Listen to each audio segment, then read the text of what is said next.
Hello everyone, this is Harshita Nanwani and you are watching me on let's learn science with Harshita. आज हम discuss करने जा रहे हैं बायोलॉजी सेक्शन का chapter number 5, cell the fundamental unit of life.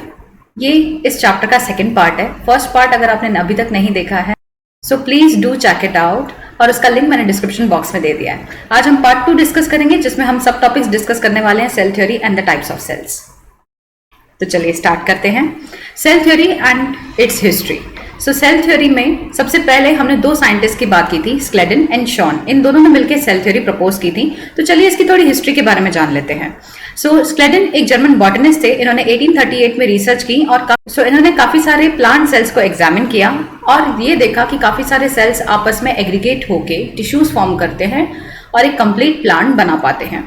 उसी वक्त थियोडर श्वान, जो कि अनदर रिसर्च कर रहे थे एनिमल सेल्स पे, इन्होंने 1839 में different types of animal cells को स्टडी किया और उन्होंने ये कंक्लूजन दिया कि सेल के चारों तरफ एक आउटर लेयर होती है जिसे हम आज प्लाज्मा मेम्ब्रेन कहते हैं। He also concluded based on his studies on the plant tissues that the presence of cell wall is a unique character of the plant cell. अब इनका क्या कहना था, इन्होंने फर्दर स्टडीज किया, श्वान ने फर्दर स्टडीज की प्लांट टिश्यूज के बारे में। उन्होंने ये आइडेंटिफाई किया कि एनिमल सेल की तो आउटर मेम्ब्रेन प्लाज्मा मेम्ब्रेन है, लेकिन प्लांट सेल के आउटर मेम्ब्रेन प्लाज्मा मेम्ब्रेन नहीं है, वो तो सेल वॉल है।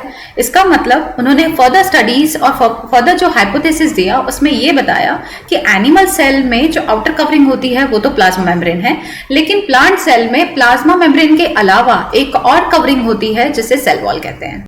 So on the basis of this, Schwann proposed the hypothesis that the bodies of the animals and plants are composed of cells and the product of cells. So इस basis पे श्वान ने आगे propose किया, एक hypothesis दिया कि जितनी भी बॉडीज हैं, चाहे वो एनिमल्स की हो या प्लांट्स की हो, ये सभी की सभी सेल से बनी है और सेल के प्रोडक्ट से बनी है। अगर आपको इतना समझ में आया तो चलिए आगे बढ़ते हैं। सेल थ्योरी जो है वो प्रपोज की है दो साइंटिस्ट ने। स्क्लेडन, इन्होंने 1838 में रिसर्च किया था और श्वान ने 1839 में रिसर्च किया था। इस थ्योरी ने ये तो एक्सप्लेन किया कि जितनी भी एनिमल की बॉडीज हैं या प्लांट की बॉडीज हैं वो सेल से बनी है और सेल की जो आउटर कवरिंग होती है वो प्लाज्मा मेम्ब्रेन होती है और प्लांट सेल की जो आउटर कवरिंग होती है वो सेल वॉल होती है, बिलो दैट प्लाज्मा मेम्ब्रेन होती है। लेकिन इस थ्योरी ने कभी भी ये एक्सप्लेन नहीं किया कि सेल्स कैसे फॉर्म होते हैं, है ना।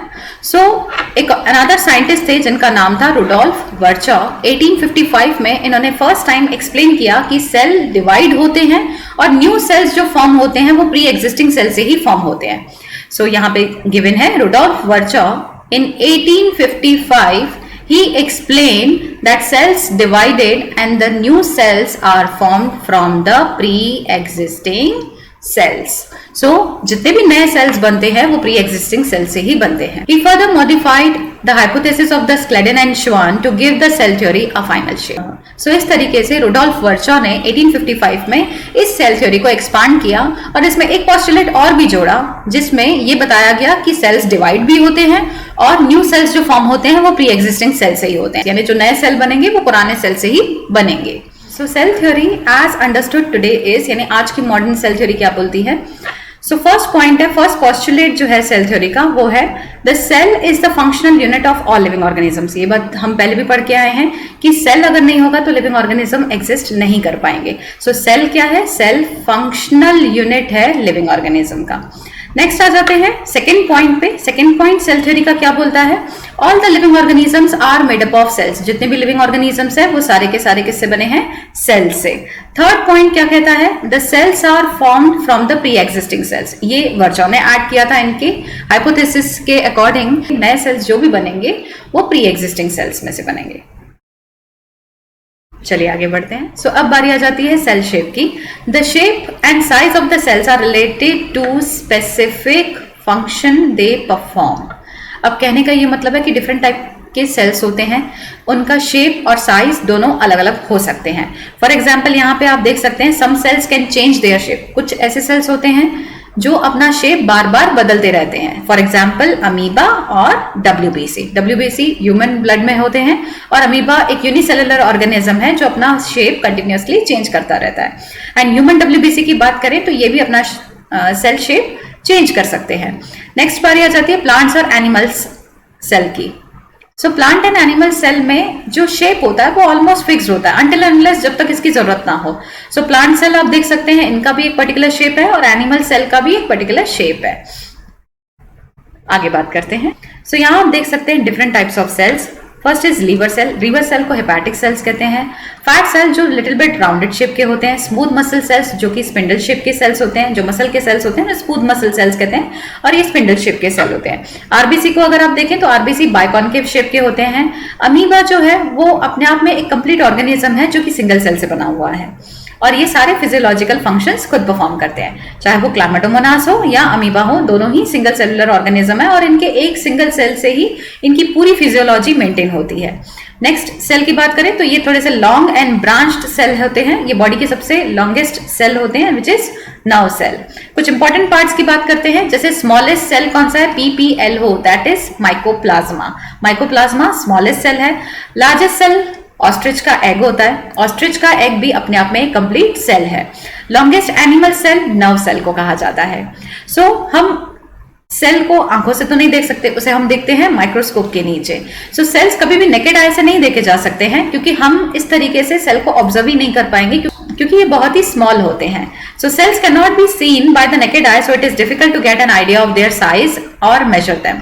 सेल्स काफी छोटे होते हैं, नेकेड आई से देखना पॉसिबल नहीं है। सो हम क्या करते हैं, इसकी साइज और इसको मेजर करने के लिए हम एक मेजरिंग यूनिट का इस्तेमाल करते हैं और वो मेजरिंग यूनिट होता है माइक्रोमीटर। यानी सेल को जब भी हम माइक्रोस्कोप के नीचे रख के ऑब्जर्व करते हैं और हमें उस सेल का साइज पता करना है तो हम उसको कैलकुलेट करेंगे माइक्रोमीटर में, जिसे हम म्यूएम से डिनोट करते हैं। चलिए, अगर इतना समझा तो आगे बढ़ते हैं। चलिए मूव करते हैं नेक्स्ट टॉपिक पे, which is cell number and the types of organism. So cell number के बेसिस पे हमने organisms को दो कैटेगरीज में क्लासिफाई किया है, which is first is unicellular, second is multicellular. Unicellular का मतलब होता है one. Unicellular ऐसे organisms जो कि सिंगल सेल से बने होते हैं. They perform all the life processes like obtaining food, respiration, excretion, growth and reproduction. जो सिंगल सेल ऑर्गेनिजम्स होते हैं उनके पास एक ही सेल होता है तो वो एक ही सेल से सारी लाइफ प्रोसेसेस परफॉर्म कर पाते हैं, चाहे वो फूड ऑब्टेन करना हो, रेस्पिरेशन हो, एक्सक्रीशन हो, ग्रोथ हो, रिप्रोडक्शन हो या कोई भी मेटाबॉलिक एक्टिविटी हो, ये सिंगल सेल से ही परफॉर्म करते हैं। Next is they can not be divided into cells and they are also called as acellular organisms. यहाँ असेलुलर का मतलब है ऐसे सेल्स हैं ये जिन्हें फर्दर टिश्यू में कन्वर्ट नहीं किया जा सकता, यानी ये सेल्स आपस में एग्रीगेट होके टिश्यू नहीं फॉर्म करेंगे, ऑर्गन्स नहीं बनाएंगे, ऑर्गन सिस्टम नहीं क्रिएट करेंगे। इस तरीके से इन्हें हम क्या कहते हैं, असेलुलर ऑर्गेनिजम्स। इसका एग्जांपल है अमीबा और पैरामेशियम। ये दोनों ही सिंगल सेल एनिमल्स हैं और सिंगल सेल से ही अपनी पूरी बॉडी चलाते हैं और लाइफ प्रोसेसेस परफॉर्म कर पाते हैं। नेक्स्ट आ जाते हैं multicellular. Multicellular organisms are made up of number of cells. So ये नंबर ऑफ सेल से बने हुए होते हैं। डिफरेंट ऑर्गन्स के पास different types of shapes of cells होते हैं।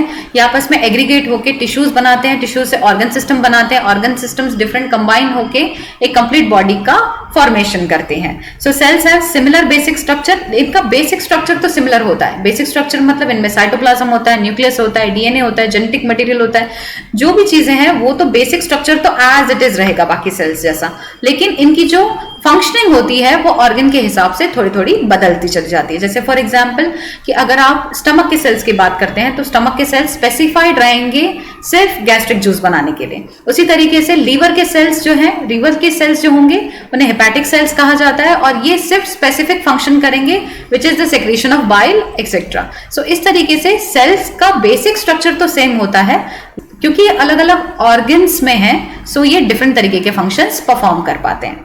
सो इनके शेप्स डिफरेंट हो सकते हैं and they aggregate to form the different types of tissues. इसलिए ये आपस में एग्रीगेट होके एक टिश्यू बना पाते हैं।